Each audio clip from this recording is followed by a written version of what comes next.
اگر کوئی یوں کہے کہ دیکھو حضرت عیسیٰ علیہ السلام بھی تو اب آئیں گے، تو وہ بھی تو سرکار صلی اللہ تعالی وسلم کے بعد ہیں اور نبی ہیں، وہ آئیں، اس کے تعلق سے آپ کیا جواب ارشاد فرمائیں گے؟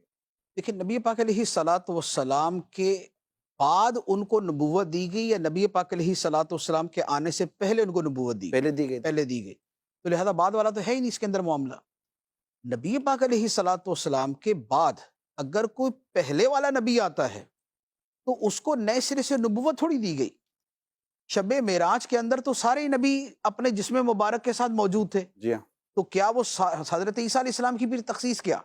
سارے کے سارے نبی اپنے اجسام مبارکہ کے ساتھ موجود تھے۔ نبی پاک علیہ الصلاۃ والسلام نے حج کے موقع پہ فرمایا کہ میں نے حضرت موسیٰ علیہ الصلاۃ والسلام کو دیکھا کہ یہاں سے وہ گزر رہے تھے، حضرت صالح علیہ السلام کو دیکھا یہاں سے گزر رہے تھے، تو وہ بھی تشریف فرما تھے۔ تو جو عقیدہ ہے وہ یہ ہے کہ نبی پاک علیہ الصلاۃ والسلام کی تشریف آوری کے بعد کسی کو نئے سرے سے وصف نبوت، منصب نبوت نہیں دیا، نیا نبی نہیں آئے گا۔ نیا نبی نہیں آئے گا۔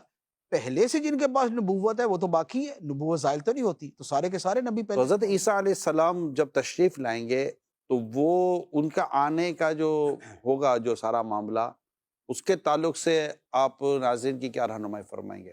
حضرت عیسیٰ علیہ الصلاۃ والسلام جب تشریف لائیں گے قیامت سے پہلے امام مہدی کی موجودگی میں، آپ دمشق کی جامع مسجد کے مشرقی کنارے پر اتریں گے۔ آپ جب آئیں گے تو یہ بات تو یقینی ہے کہ آپ اللہ کے نبی تھے، ہیں اور ہوں گے، ٹھیک، کیونکہ جسے نبوت دی جاتی ہے اسے کبھی واپس نہیں دی نہیں دی جاتی۔ جاتی۔ اللہ تعالیٰ نے کسی کی نبوت کو زائل نہیں کیا، ختم نہیں کیا، اور نہ اللہ تعالیٰ کرے گا۔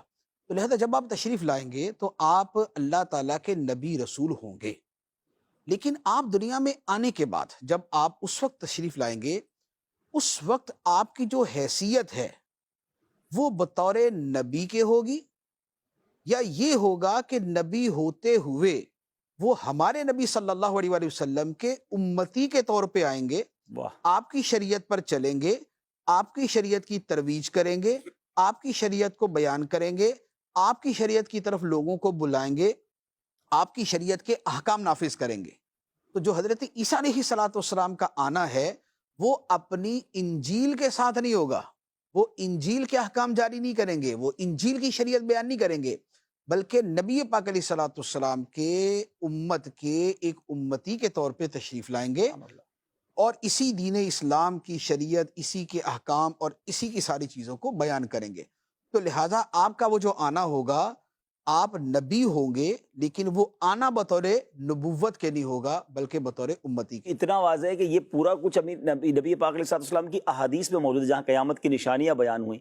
اور ایسا یہ جو جامع مسجد دمشق کی بات ہو رہی تھی، سب یہ جس وضاحت کے ساتھ نبی پاک علیہ السلام کی احادیث میں موجود ہے، تو ایسا لگتا ہے کہ ایک باقاعدہ ایک منظر ہے جو آنکھوں کے سامنے آ جاتا ہے کہ حضرت عیسیٰ علیہ السلام تشریف لائیں گے، فجر کا وقت ہوگا، اور پھر جس طرح وہ نماز ہوگی۔ سیری ہوگی مفتی صاحب، اس میں بھی لفظ ڈیٹیل ہے، سیری اس کا کے اندر استعمال ہے۔ جی، اس میں ڈیٹیل یوں ہے کہ حضرت عیسیٰ علیہ الصلاۃ والسلام دو فرشتوں کے بازوؤں کے سہارے پر تشریف لائیں گے، اچھا، اللہ اللہ، اور آپ کے مبارک زلفوں سے سر سے جو ہے وہ پانی کے قطرے ٹپک اتنی رہے ہیں۔ ڈیٹیل ہے، اتنی ڈیٹیل ہے حدیث میں، سبحان اللہ۔ پھر جب آئیں گے تو اس وقت آنے کے بعد فجر کی نماز ہوگی، اقامت ہوگی، ہائے ہائے، اور اقامت کہی جائے گی تو آپ سے عرض کیا جائے گا کہ آپ امامت فرمائیں۔ حضرت عیسیٰ علیہ الصلاۃ والسلام امام مہدی سے فرمائیں گے کہ آپ امامت کریں، اور مسلم شریف کے الفاظ ہیں کہ کیف انتم اذا نزل فیکم ابن مریم و امامکم منکم، لوگوں تمہاری کیسی شان ہوگی ہائے ہائے ہائے، کہ جب ابن مریم تمہارے درمیان نازل ہوں گے، اتریں گے، لیکن امام تمہارا ہوگا، اللہ اکبر، امام تم میں سے ہوگا، حالانکہ اللہ کے نبی ابن مریم موجود ہو۔ اللہ اکبر، تو یہ پوری تفصیل کے ساتھ یہ حدیث مبارک، سبحان، ایک بہت بالکل ہر واضح ہے۔ Crystal clear. اور یہ امامت بھی اسی وجہ سے، یعنی حضرت میں عیسیٰ یہی علیہ کہنے والا الصلاۃ تھا، والسلام جو ہے وہ امامت نہیں فرمائیں گے بلکہ امام یہ میسج، مہدی امامت کریں گے، حضرت عیسیٰ علیہ الصلاۃ والسلام پیچھے ہوں گے، وہ اسی میسج کو واضح کرنے کے لیے کہ اب آپ کی جو تشریف آوری ہے، یہ آپ کی تشریف آوری بطور اپنی نبوت کے نہیں ہے بلکہ بطور امتی کے۔